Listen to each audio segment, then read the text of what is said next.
We are live, everybody. Thank you for joining us. We will start very shortly after my dog stopped barking.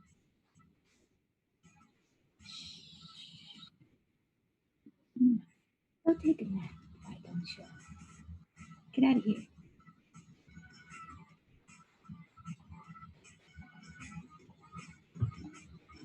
I'm very poor attempt to be logging into this Restream chat.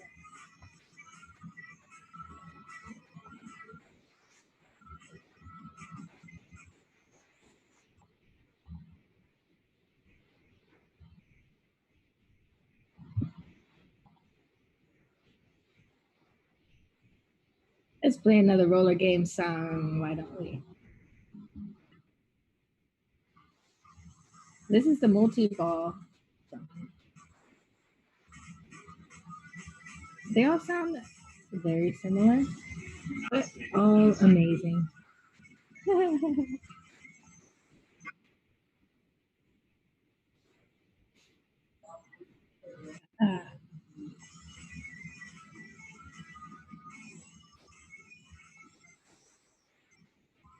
This chat.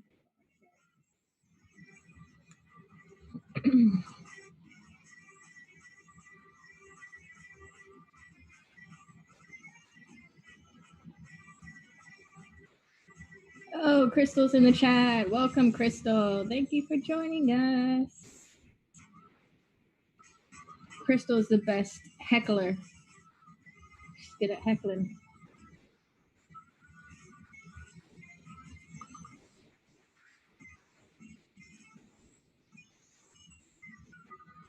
Per Monson, thank you for joining us. That's awesome.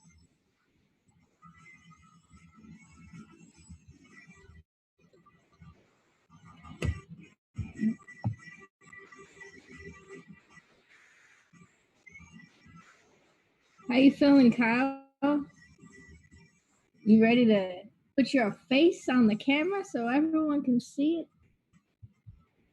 Oh, we have Andrew Barney over on Twitch. He's here for the heckling too. Jimmy, what's up, babe? Thanks, everyone, for joining us. All right, Kyle, we're gonna do this.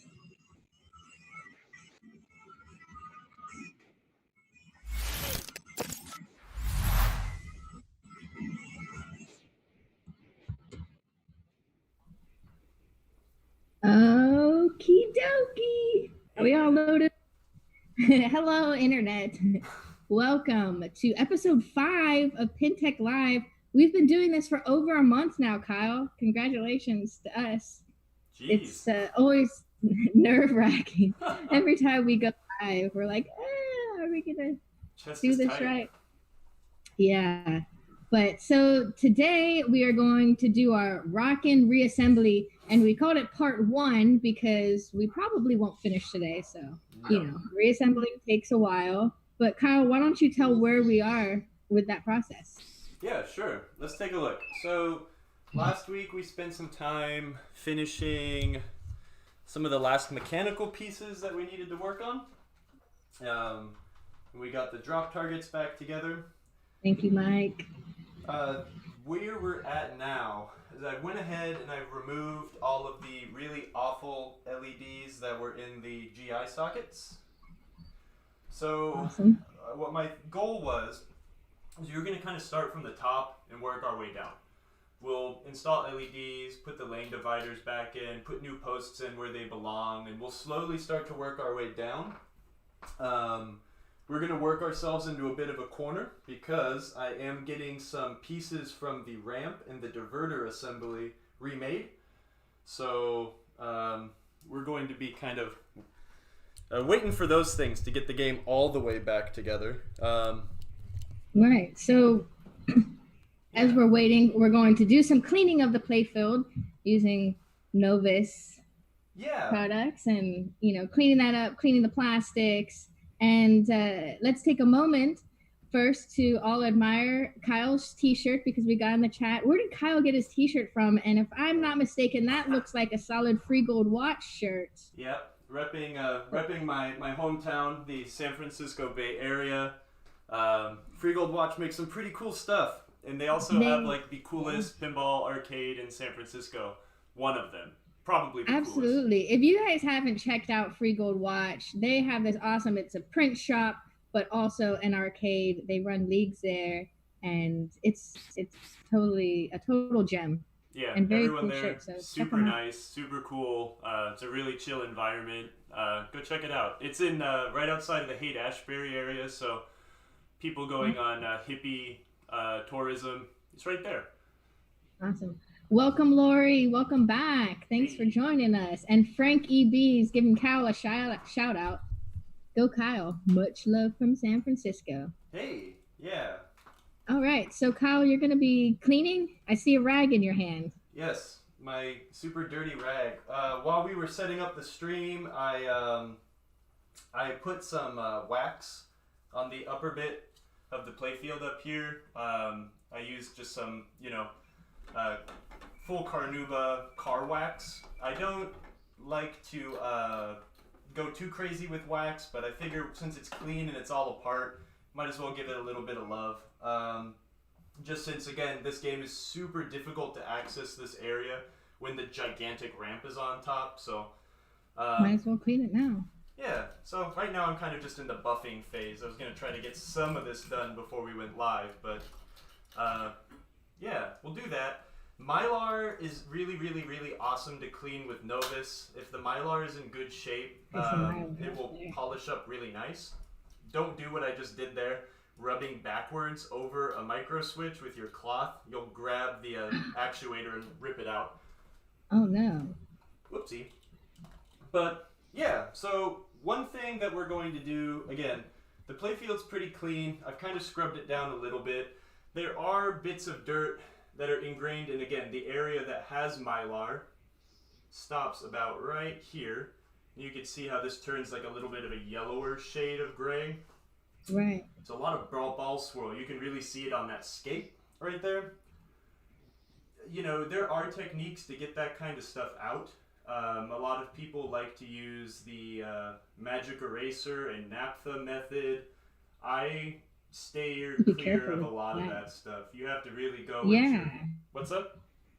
You don't want to destroy the actual artwork, right? That Magic Eraser could do some damage if not used properly, so be careful. You run the risk of starting to take off the, this is mostly built into, or scratched into the clear coat that this game had. It had a very primitive kind of clear coat on it.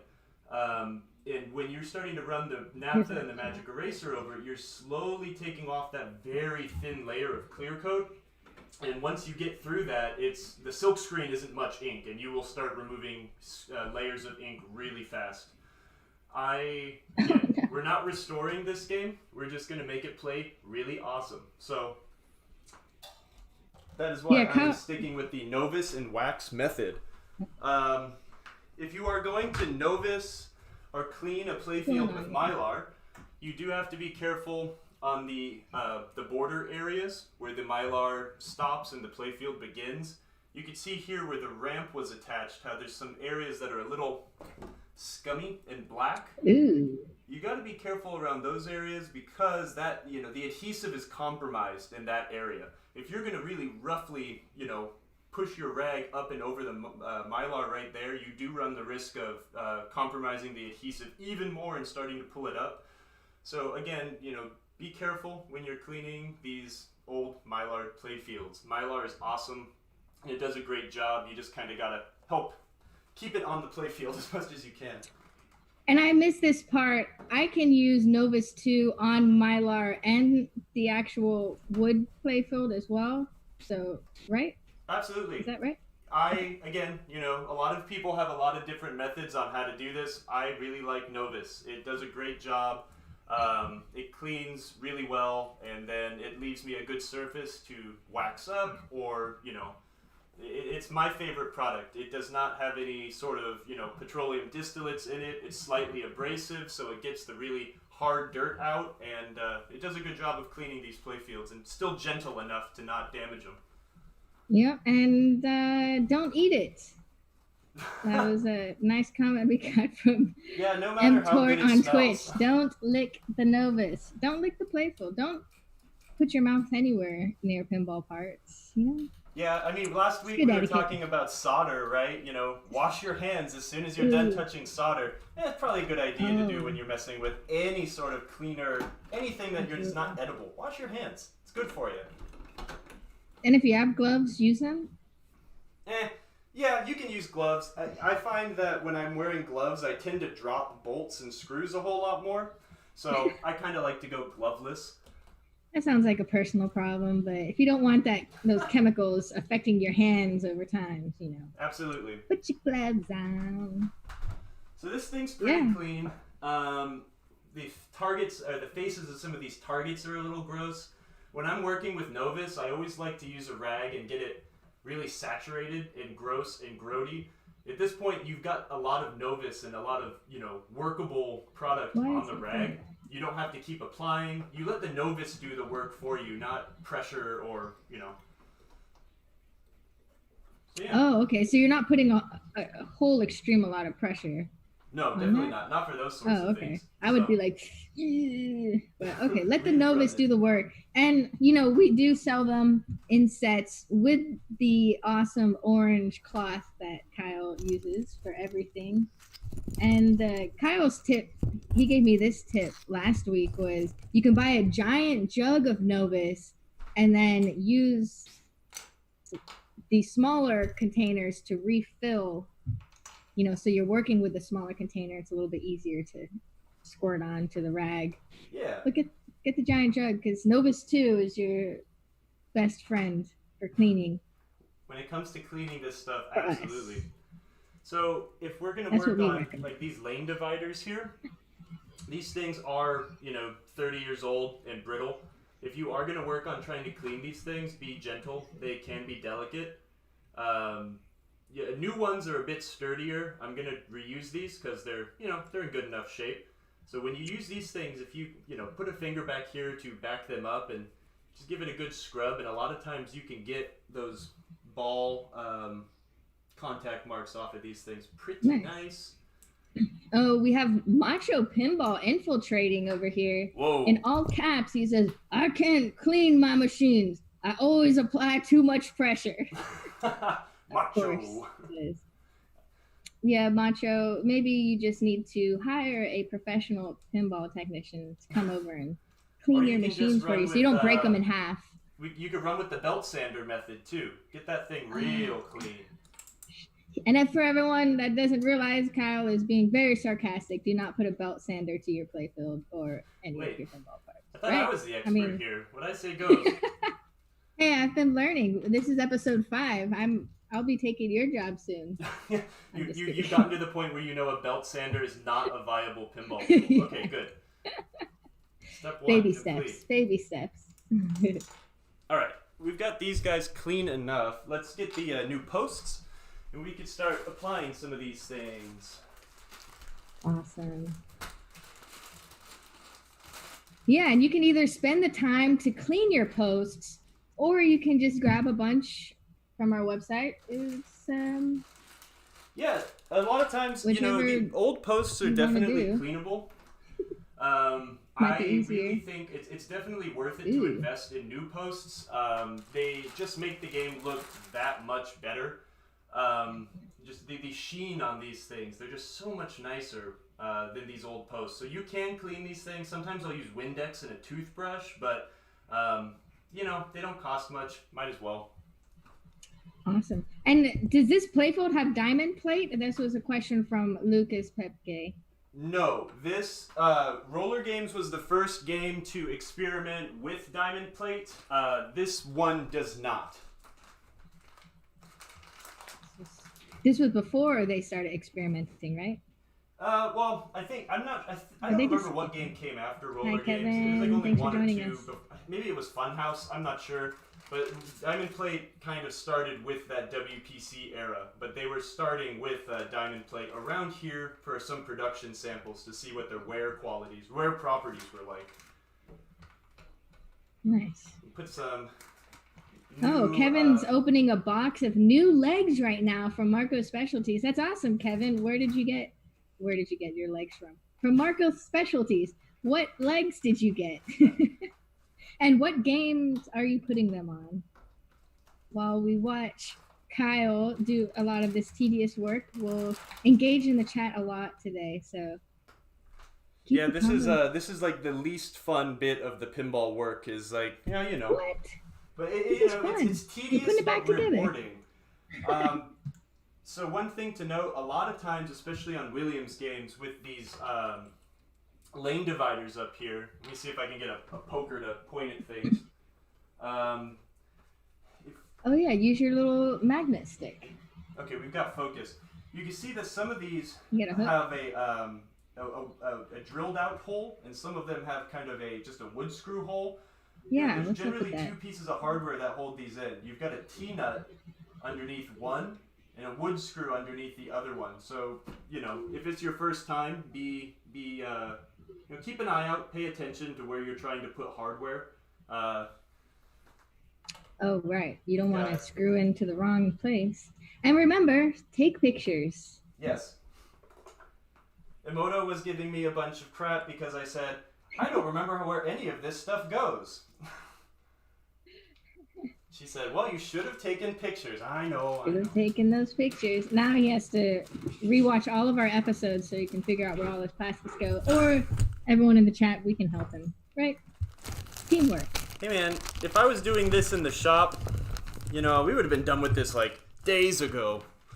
But for the sake of hey, Kevin. Everyone else, you got to see this on Twitch. Roll on some new rubbers. I like to split pinball work into like dirty work and clean work. It's really, really lame when you have dirty hands and you get black fingerprints all over your clean white rubber rings. No. So and that one was black. That rubber you replaced it was black. So was that a mod adjustment that whoever had it before, or in the factory was all white? Yeah, I'm pretty sure. Yeah, this game came with all white rubber. Whoever owned this before put black rubber on. I don't like black rubber a lot of times. It just doesn't have the same amount of bounce.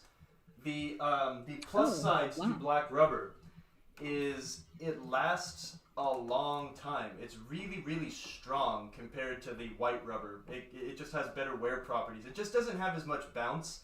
So for, routed games, a lot of times you'll see a lot of games that were on location at some point. You get them back and they have black rubber.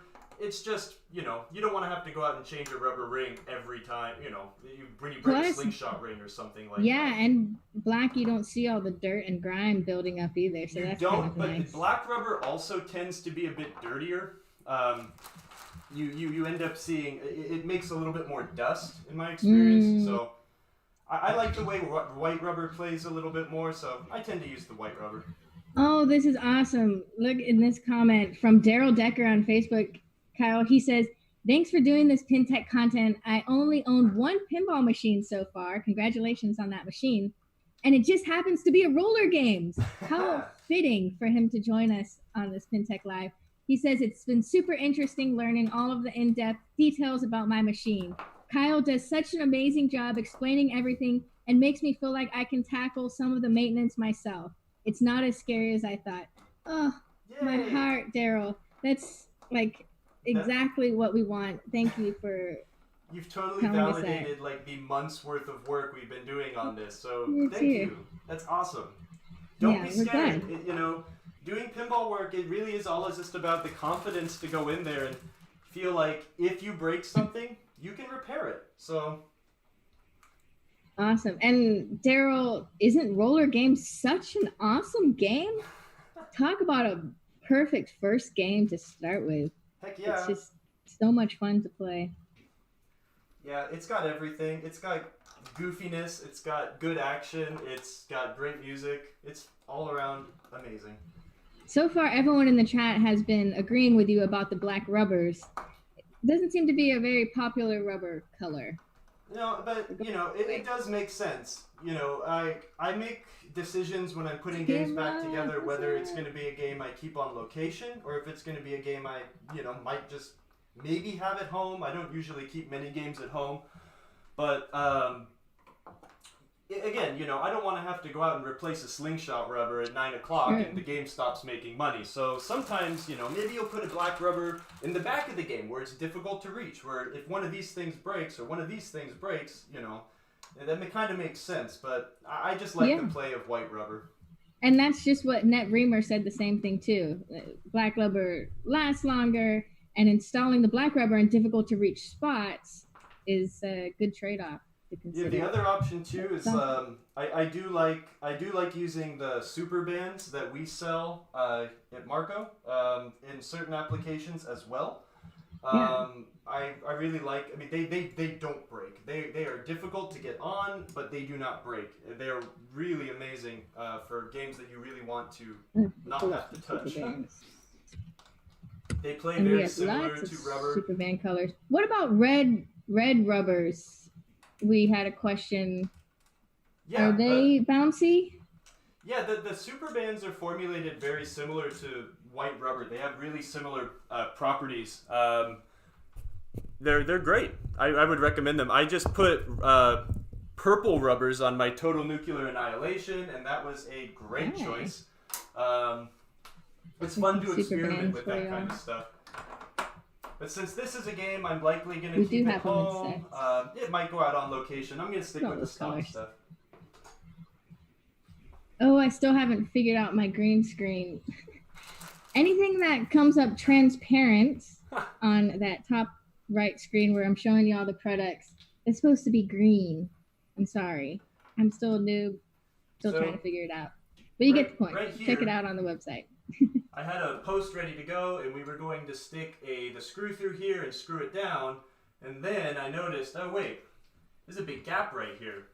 If I put a 5/16 rubber on this guy, you would have a big gap where the ball might be able to come through here. I get so many phone calls about people not knowing where to put rubbers, etc. You got to get creative. There is no right way to do it. The goal, I always try to tell people, the goal when you're putting rubbers on a pinball machine is to keep the ball from going places where it shouldn't go, right? So if I had this rubber here, and I had another 5/16 rubber right here, that ball could slip through here and get stuck. So you might see someone on one roller games, maybe someone bring if you took it apart, you could see a rubber ring stretched around all three of these things maybe, and it would make some weird shape. Is that wrong? No. Is it the best way to do it? No. But, it's all about trying to figure out keeping the ball from going where it shouldn't. So right here, I'm going to stretch like maybe a 1-inch rubber, a 1 1/4 inch rubber, and we'll see if we can get that gap to be closed off. Wow, that's cool. From Tattooing Sky, they say, what's the best way to repair screw holes in a playfield if you strip them during reassembly? If it's on the top of the playfield, generally I prefer the toothpick or dowel and glue method. I will, find a dowel that fits the size of the hole. Get it in there, slather it with some wood glue, and then, you could... That's usually my preferred method. If it's under the playfield and it's holding like a heavy assembly on, sometimes I'll just up the size up. Sometimes I'll use a number 8 screw instead of a number 6, if that's acceptable in that location. But the toothpick or dowel method is tried and proven. That's a great way to do it. And we should do that on one of our episodes. Absolutely. I don't know which one yet, but at some point we will. If we end up working on like my old Bally, where we were talking about working on a Lady Luck. I have an old 84, 85 Bally Lady Luck, and those Bally games are just notorious.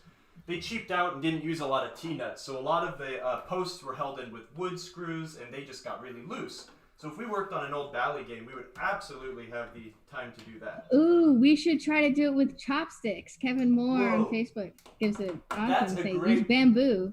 That's chopsticks awesome. work very well. I don't like wasting things, and using chopsticks is a great way to recycle something like that. That's awesome. Yeah, we'll order Chinese food the night before, and then we'll work on our game during the show. Perfect. Kevin does have a question for you, Kyle. The rubber maps from MACHO aren't the best. Are there plans for someone to start making correct rubber maps. Most are just copies from the manual, which isn't always correct. That's the problem, is that we build those rubber maps off of what the manual says to use, what is used in the game. Sometimes the manuals will tell us where all the rubbers go. It just comes down to the fact that we don't have every single pinball machine ever made, and we can't put our hands on everything to custom fit it. So in this case, I am definitely going to make a map, and I will update whatever we have, and I'll do that. So it's a slow process, but yes. If I could just go back out to like the Museum of Pinball or hang out at the Pacific Pinball Museum for like 2 months, I could rubber every game and get everything correct. Right? Should we, if he has a specific game that he's looking for a rubber map for? Well, the great thing is a lot of the times our customers, when they have discrepancies like that, they'll email us, and that gives me the opportunity to fix it. Yeah, send us an email. If I don't get an email, I'll never know, if it's wrong or not. So that's great if you would, if you ever see a discrepancy, do not hesitate to email. Absolutely. So please email us. What's the best email for that, Kyle? sales@MACHOPINBALL.com. So you heard it here. If you see any discrepancy on our very vast and in-depth website, please reach out to us. We are not perfect, but we are always striving to, give the best content out there and the most accurate. So reach out to us and tell us, hey, I noticed this is wrong or this doesn't work as good, and give us suggestions, and we will work on it. We have a nice long list of product management stuff, so we'll add it to it. So Williams did this a lot, and I don't like this. What's going on there? Yeah, that's kind of janky looking. Yeah, it's a 7/16 inch rubber, and it's just it's such a strange point. I guess it's kind of relaxed. I was thinking maybe I would try to slip a little mini post rubber underneath here to give it a little bit more of a bounce back. Maybe we'll try that. I'm going to switch over to this side and we'll keep working. I can see another set of those posts where you're supposed to put a 7/16 or a 3/4 inch rubber around these guys. I just see that as a potential breaking point. I do not like those. Let's see what we can get. Oh man, everyone's pretty good. Does Marco sell toothpicks? Probably. We will next week if we don't now. You heard it here. I'll even make sure they all get a little Marco sticker on them. Yes, and Max Power 68,000 says, I'm working on a Joker poker that's got a lot of stripped holes, and someone's already converted to a few T-nuts. Is it Bally post machine screws that replace the Gottlieb wood screws? I'm sorry, is it valid to do that? Is it Bally post machine screws that replace the Gottlieb wood screws? So what would replace his Gottlieb wood screws? Well, I mean, there's nothing wrong with putting a T-nut somewhere. I mean, honestly, I guess if I could rephrase my answer, like, a T-nut everywhere would be perfect. But, if you were to look at this thing, right, the T-nut that holds this thing in has a footprint that extends maybe 1/8 of an inch the whole way around. And you can even see, I can see it, maybe the camera can't, I can see the T-nut poking through for this guy right here. T-nuts are big, and you just can't use them everywhere.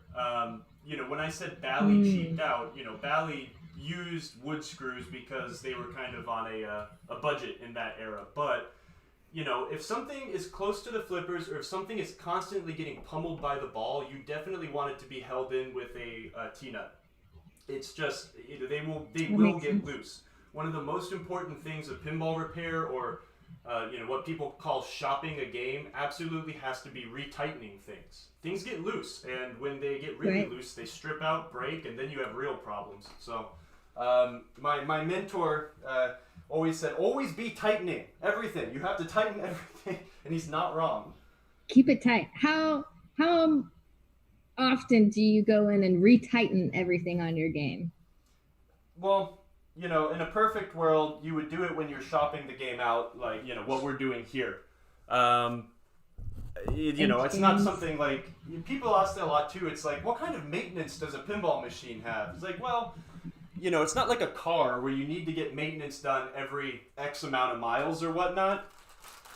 But, you know, if you're taking it apart to clean it, if you see a bunch of dirt and it's time to take everything apart and give it a good clean, get in there, you know, shake some posts, shake things around. And if they're loose, it might be a good idea to go around and start tightening things. That's a good way to save your games. Yeah, I guess I need to do that with my game since it traveled cross country, I'm sure. Oh, yeah, absolutely. Yeah, and it's an 80s Bally game, so. All the more reason to. Max Power, continuing with that conversation, he was trying to figure out who originally made them and didn't see a Gottlieb part number. It's hard. I mean, a lot of those manufacturers that put that hardware together back in the 70s, 80s, they don't exist anymore, but they've been superseded. You can find modern part numbers to replace a lot of those things. If you're looking for post studs or, you know, something like this, if you go onto our website and you type in like post stud or post screw, a lot of these things will come up. There's always a lot of emails we get about this too, where it'll say, you know, 832 bottom, 632 top. What that refers to is the thread size of the T-nut here, and the threads here, and the thread size of what screws into the top. So you do need to get used to trying to figure out thread sizes. We have a tool that will help you, or you can also just buy a couple nuts and start screwing things in. It's like, that's a number 8. Oh, that's a number 6. I can tell, you know, this is thicker. This is a number 8 than this side, which is a number 6. And that's what I'm trying to do here, is I need to try to find the right size to go into these T-nuts down here. Is that the right size? Did you get the right one? That's no. The right first size? Nope. Oh, no. They're all sitting over on a shelf over here. So this is the fun part about reassembling a game if you kind of don't do it all in one go. It does make it a little bit harder when you have to search for some of this stuff, but that's why pictures are important. Yeah, absolutely. And Crystal has another great tip. She says yearly is when she does all of her retightnings. Yeah, why not? And also replacing your balls, getting new balls so those scratch balls don't mess up your playfield anymore. Yeah, so absolutely. That's good pinball maintenance for sure. Worth the investment, and not a very big one. Some of these posts I did leave screwed in. When you're going to reassemble these things, if you don't have pictures, you can kind of figure out where posts might need to go depending on what might lay on them, right? So we can use this as an example. We've got this big empty space here above the flipper, and there's obviously supposed to be something screwed in right there.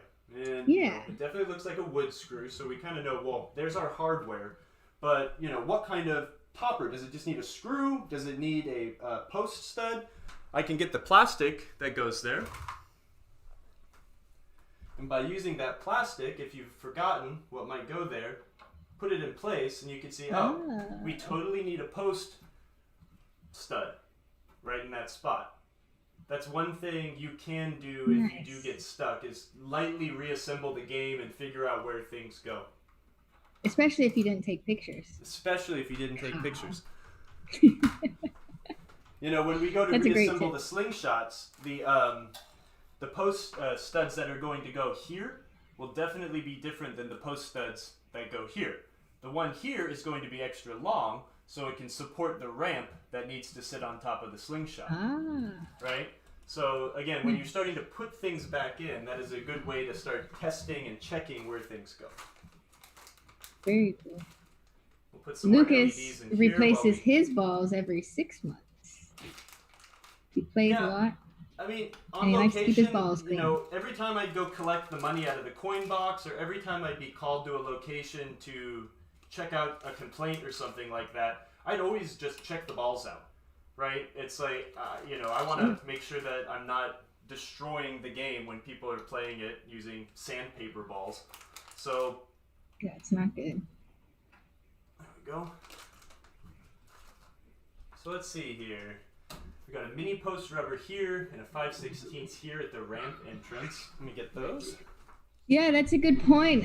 MGM Studios from Hollywood. You can always check IPDB, the Internet Pinball Database, for photo references of your game. Absolutely. Pinside also has a really good database that, you know, bouncing between both of those two, you hopefully should find what you need.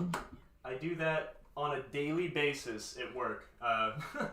Going between I live Pinside off and of IPDB. IPDB. The only issue Absolutely. with IPDB is so many of those photographs are from 2008, 2007, and they're all so small. So that's a task for everybody listening. Yes. We all have cell phones that take great photos. If you have a game in your home collection, check out IPDB and Pinside this weekend and see the quality of photos of your game. And if the quality is very low and you see these are like, weird, highly pixelated from a decade ago, please update it. They take user submitted content. I was planning on doing it with my hard body because all of those photos are old and orange and not very detailed. So, we are a community. Let's help each other out. Let's Absolutely. give each other references for our games. So I call it. That's everyone's task this weekend. Memorial Day weekend. Archaeology. Let's update the internet. All right. All right. What do you have going on over here? You're removing it. Oh, so you can clean over there. Wow. Yeah, we're going to take the ball trap out. Need to get this sleeve off. These are still soft and kind of supple, but again, it's not worth my time if I'm going in here and replacing everything just to skip over that and be like, I don't need to. So you're just going to go ahead and replace it anyway. Yep. Nice. I've got them. They come in the rubber kit. Might as well do it. So one thing, too, these posts sometimes are a little too long for some Williams post studs. You can see they kind of protrude over the top there a bit. One thing I will do sometimes, if I want them to sit flush or if I need them to sit flush, is you could grab your handy dandy flush cutters, pinch that sucker, cut off the 32nd of an inch, and you could get them to sit flush. Some manufacturers use taller posts. Most rubber suppliers do only sell these things in one size. So if you snip off a little bit. Wow, you snipped that one off perfectly. My goodness. That's perfect. That is as flush as it gets. Look at this guy. I've been in this predicament once before. So again, what I'll really do is pinch it really flat, take just a little chunk, and then I'll cut the circumference after that instead of trying to get it all in 1 second cut. And then, always put the cut side down. You won't notice the cut side facing down, but you definitely will notice it facing up. Smart. That's a really good tip. I would have never thought of that. I would just been like, boink. There it is. Tattooing Sky says, stop giving us homework. And to add to that homework, MGM Studios has another good tip. They're over on Twitch. They said, also take pictures of the playfield bottoms so people can see all the wire colors. That is handy. Which usually helps. Except when we were going through my hard body repair, we realized that some of the wire colors actually changed, which made Kyle very confused for a second. But you run into the problem, especially with electromechanical games, where the dyes they used on the wires will they'll fade, and reds will turn all sorts of colors, and it makes it hard to see sometimes. So. But, at the same time, too, the factory's trying to put together and get as many games as they can out every week. So if the wire supplier comes in and says, oh, hey, sorry, we don't have white and red, well, okay, give us whatever you got. We got to make these games. So the manuals are, they are your pinball Bible, but you have to be able to think outside the manual sometimes, too. They're not always perfect. For sure. And Mitchell, to respond to your question, you can never have too many photos and angles. I don't think it would be irritating to upload them all to Pinside, as long as they're in focus and the angles that you are posting are very different and you can at least identify what's going on. Post it. Again, this is all pinball archaeology. We need all the resources we can get. So join the force of the pinball historians. Yes. Important. I'm going to use a different screw in here. Leather Father Uh-oh. is asking, does Kyle take off his ring when working on the electronic components? I should. And this is do as I say, not as I do. You should not be wearing your wedding ring all the time. You can absolutely cause issues with metal objects on your rings or your fingers and higher voltages. So be careful. Well, luckily we're not doing that today, and we have the machine turned off whenever we're working on those components, so Kyle doesn't get shocked. Yes. But yeah, take off your ring, put it in a safe place so you do not lose it, because that would not be good for don't put it in your pocket. The rest of your day. I've made the mistake of putting my ring in my pocket and then freaking out for about 2 hours wondering, where the heck did I leave it? No. Be careful. There's Kyle's life tip, not a pinball tip. All right. Let's see here. All right. It's awkward not having a bench or like being in the shop and having everything laid out on one table. I kind of have to go jump around to find everything I need. But that will change soon. Sid will be studio. Up in the studio. Yeah. Yay! We're gonna have a better studio where all of my games are gonna be, and not just this one. Absolutely. We are slowly upgrading and evolving our show. So everyone, if you do have tips on what you'd like to see on the show, what you didn't like about this show that we could do better, we always want to hear that. Send us an email to marcotv@marcopinball.com. We would greatly appreciate any type of feedback. Or you can join our Facebook group, Friends of Marco Pinball, and give us feedback there. We have thick skin, so we'll take it. Kevin Moore has a lot of feedback for us, so we'll be... I could totally use some feedback. Absolutely. Collecting all of his OG good tips. Wondering if I might have a slightly damaged T-nut. We'll have to inspect that next time. If a T-nut... Yeah, Daryl, you don't lose your rings. You don't need any spousal arguments over losing your ring because you're working on your pinball machine. Or get those cool silicone rings. Those are an awesome... Then you can leave it on forever, Kyle. Maybe you should do that. Should I have to upgrade my wedding ring? Yeah. Make it pinball safe. Pinball safe wedding rings. That should go into our new product marketing. Yeah, there you go. Yeah? Mark? You can spearhead that Marco, one. We'll see what happens. Pin rings. Pin rings?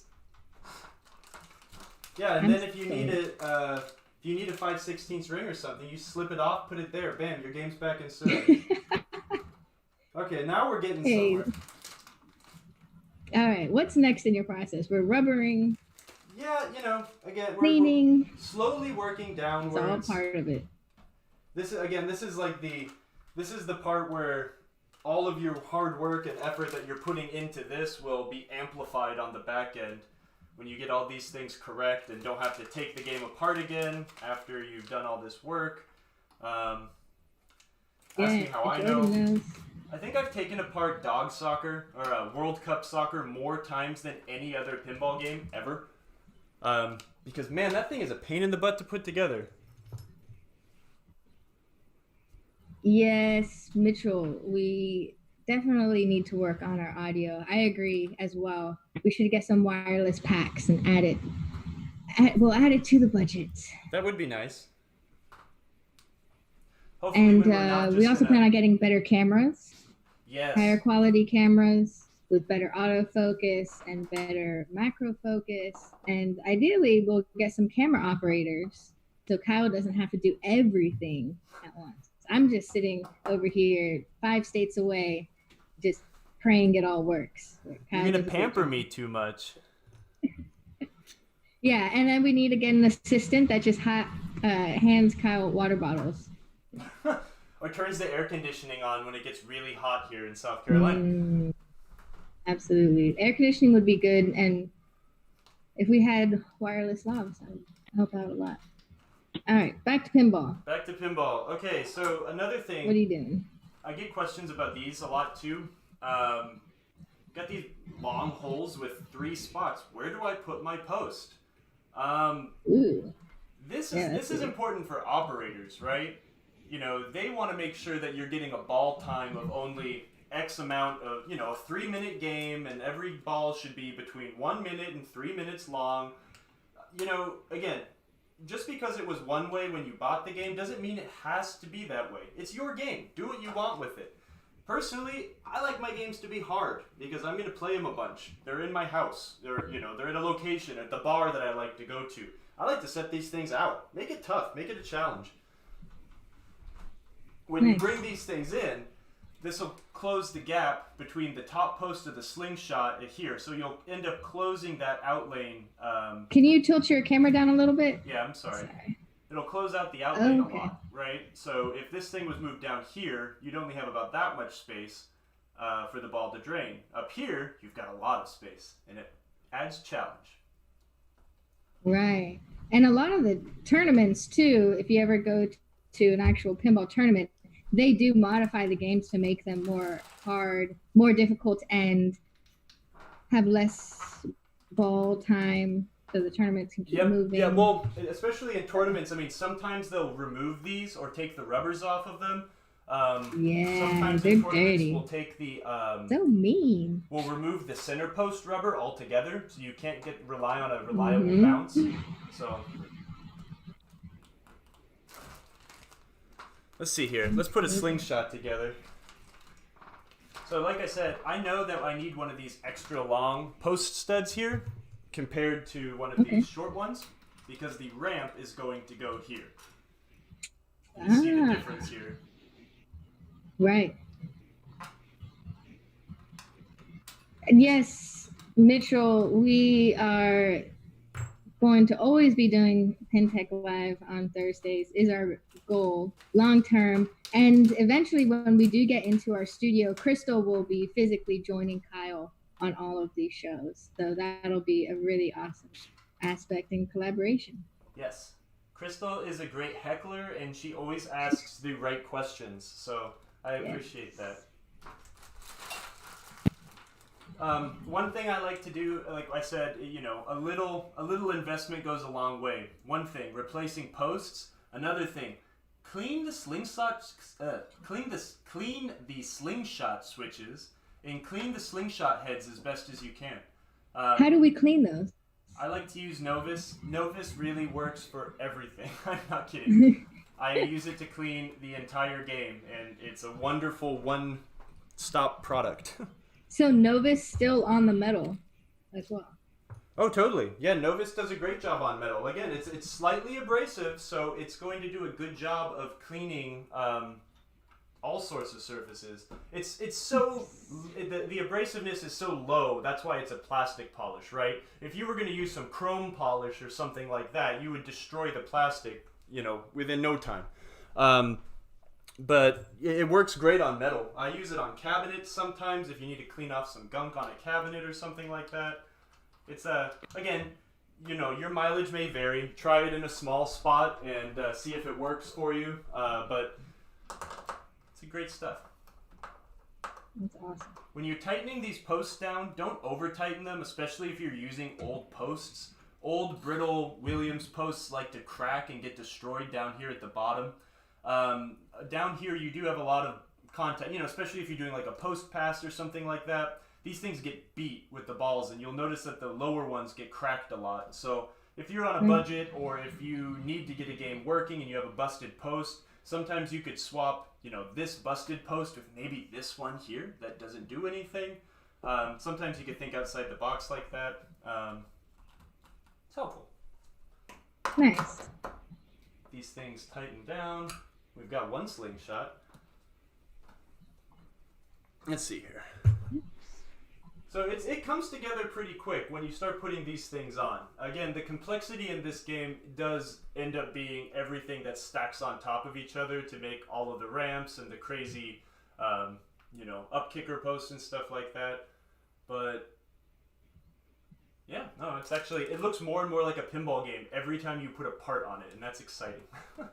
Oh yeah, Crystal does. I have heard this before.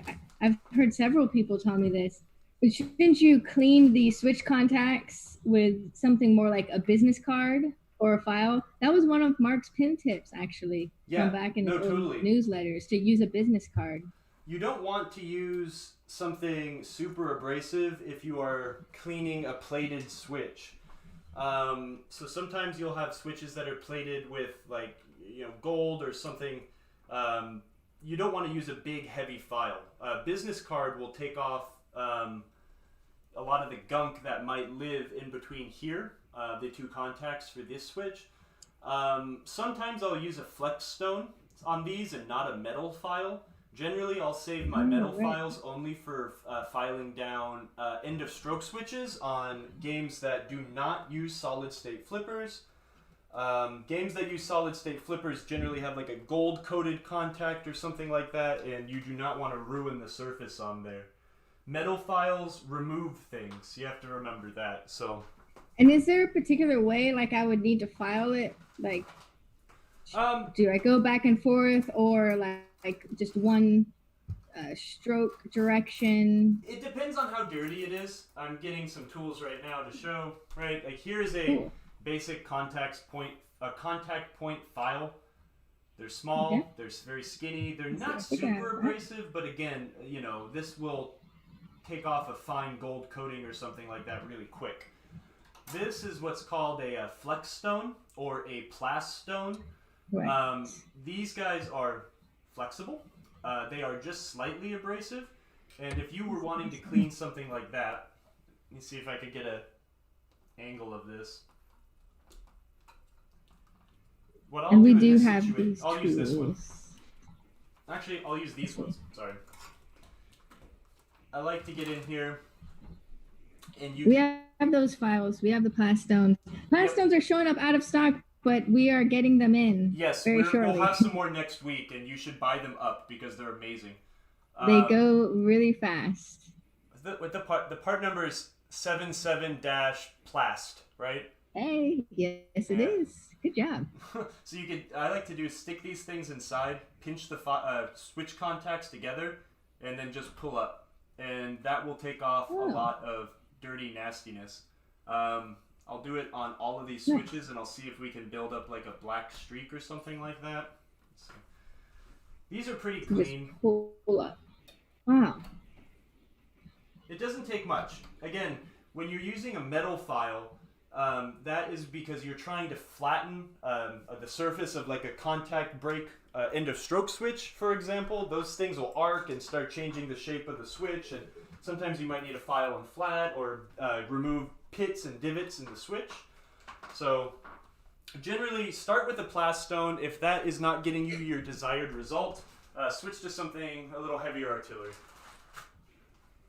Nice. Okay, let's see.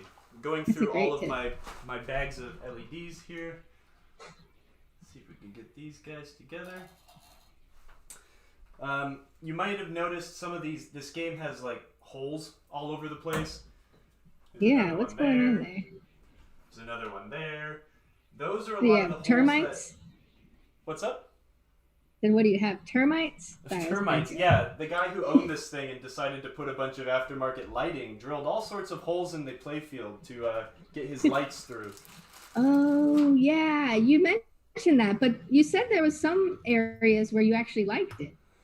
Well, again, the guy did a good job, but when I'm working on a game like this, I try to do things... If I'm modifying a game, I try to do things as reversible as possible, right? If I'm coming in here and screwing with it, I want to make sure that in the future, someone can remove that modification if they don't want it to be there. And it's kind of hard to remove a hole that someone drilled into a playfield, so...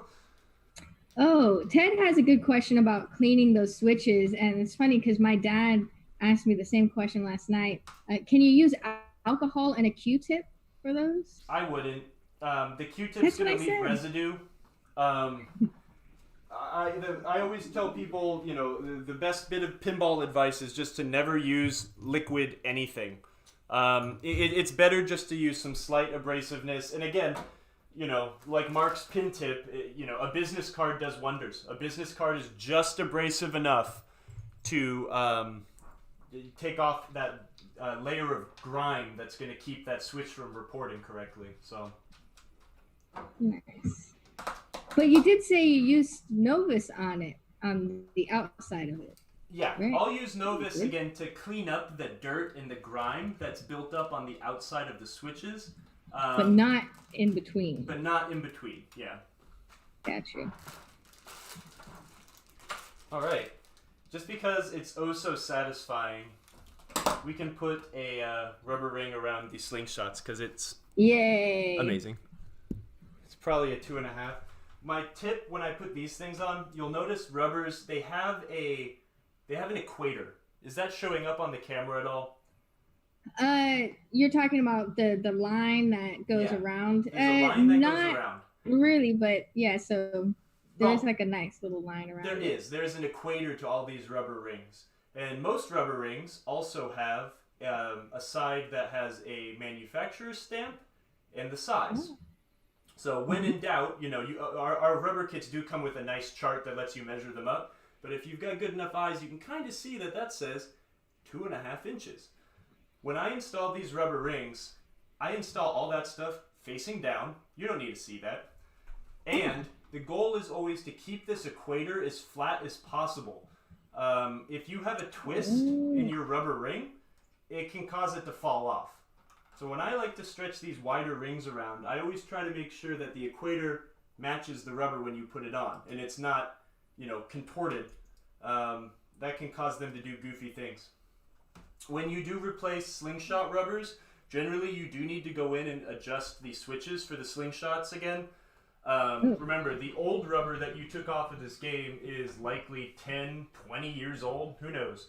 It's lost a lot of its elasticity, and it's not going to be nearly as tight or bouncy as your new rubber. So this switch is probably going to be really close. A lot of times when you switch these things, you're going to, you know, play your first game and you'll get the, you know, the machine gunning slingshot. So do mind when you put these things on, check the gap. It'll save you some time instead of having to take the ramp off, take the slingshot plastic off. How do I adjust that? Switch adjustment tools. Sometimes you can adjust these things by pushing if you're just trying to gain a little bit of space, but it's best to, again, do it with good light, do it with the correct tools. It'll save you a lot of headaches in the long run. Right. Make sure that guy's tight. I'll get another 2.5 inch ring. Oh yeah. So it's called the equator is also more commonly known as the parting line from the actual mold that they make it. Yep.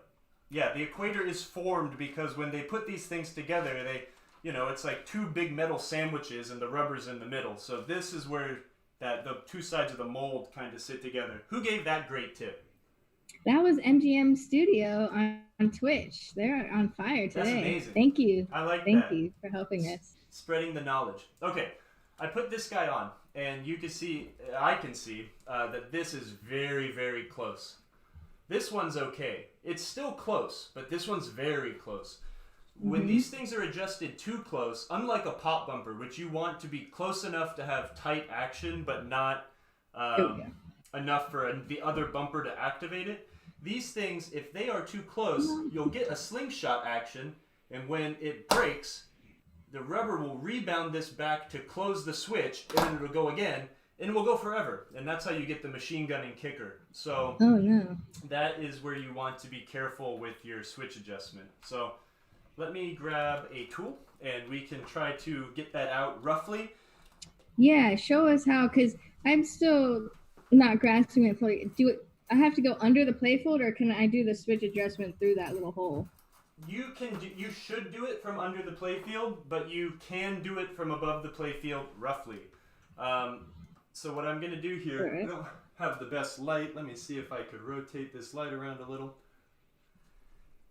What I can do is I could come in through this hole and make sure you get the backing blade.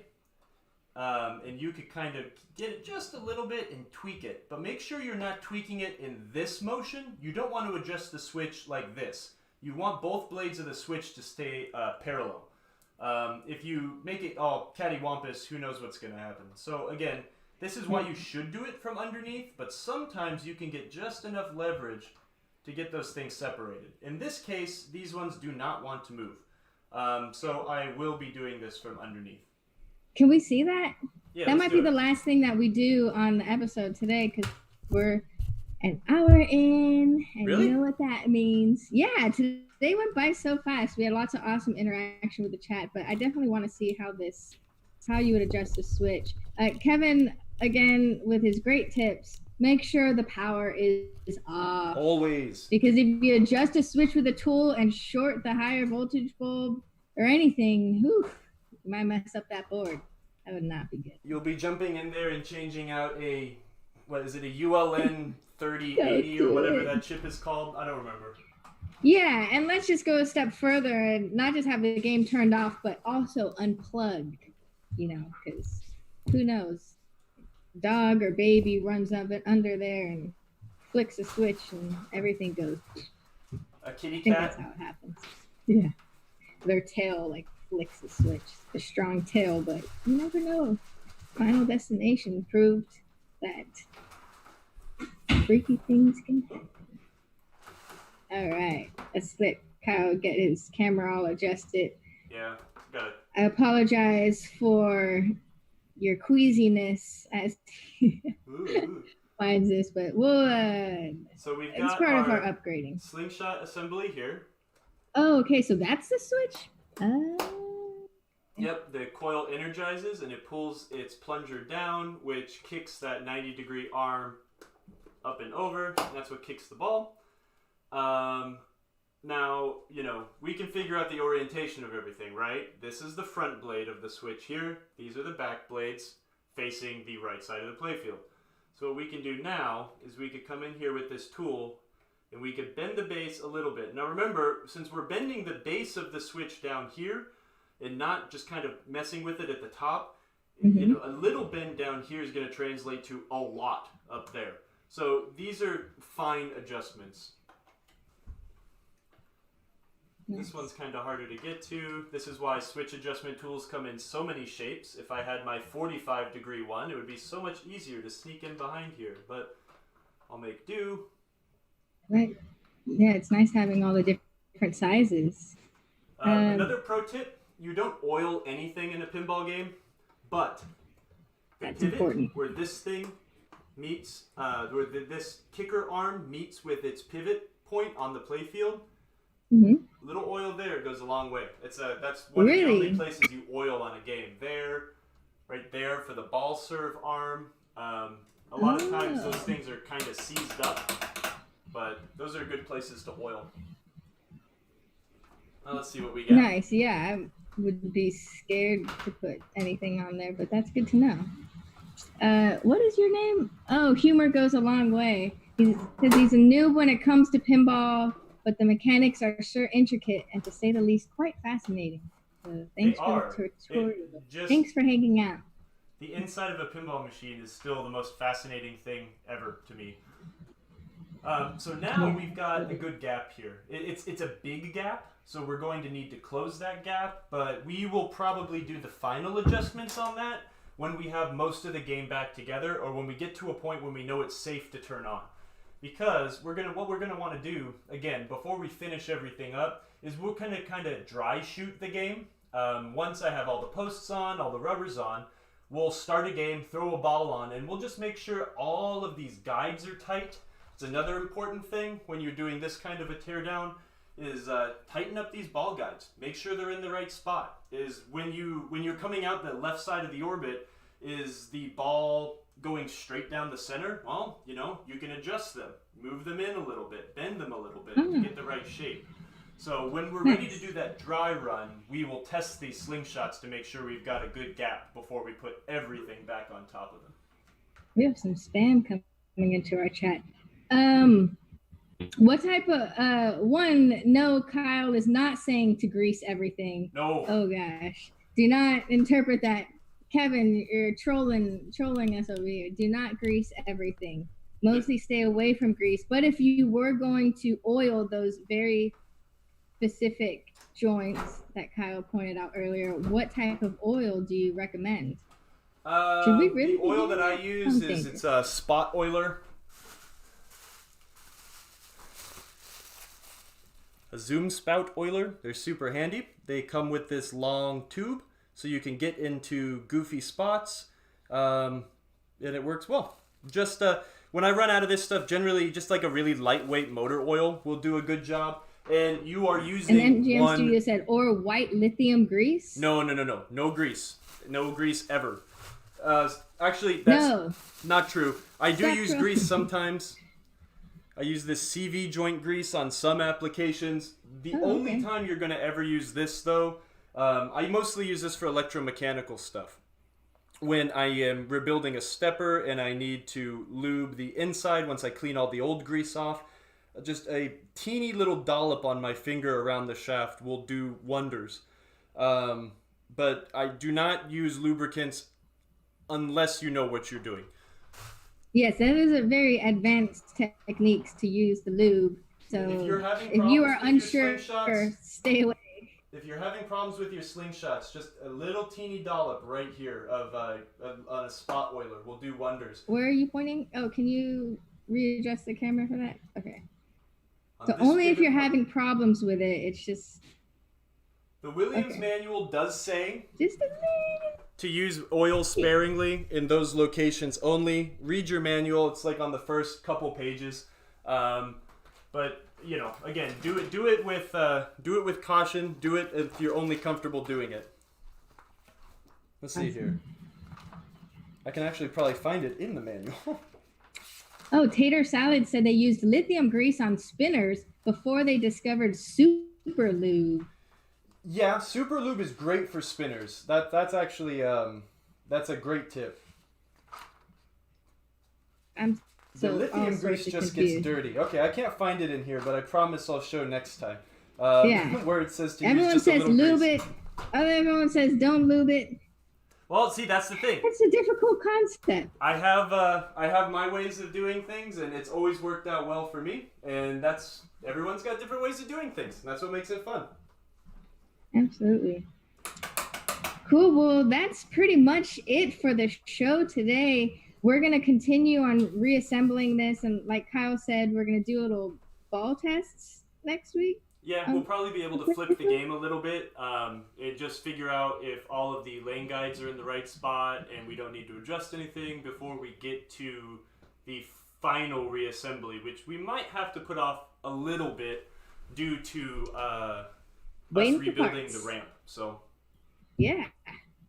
Might be time for starting project number 2. So ooh, we're excited for that. And we might actually be in the studio by then. So wish us luck, everyone. Thank you so much for joining us today. Please follow our pages. We are on Twitch, YouTube, and Facebook. You can click the follow button. There's a lot of times there's a little bell at the top right that will give you a notification when we go live. And if you have Amazon Prime, you can actually subscribe for free to our Twitch channel, which also gives you a few other perks as well, too. And we'll be adding lots of more interesting things to this show as it evolves over time. So thank you, everybody. Thanks for being here. Thanks for sticking with us. Yeah. Okay, Kyle, one last epic pinball tip. I put him on the spot, y'all. What are you going to end with the most? Mine is always take pictures and keep the game off. That's 2 tips, but I combined them. Keep the game off when you're working. Always be tightening. Wiggle everything. Find loose things. There you go. Wiggle everything. Seriously. It's a great way to find things that will break eventually. And hey, this is pretty tight. That's my tip. That's awesome. All right. Thank you, everybody. See you next week. Bye. Bye.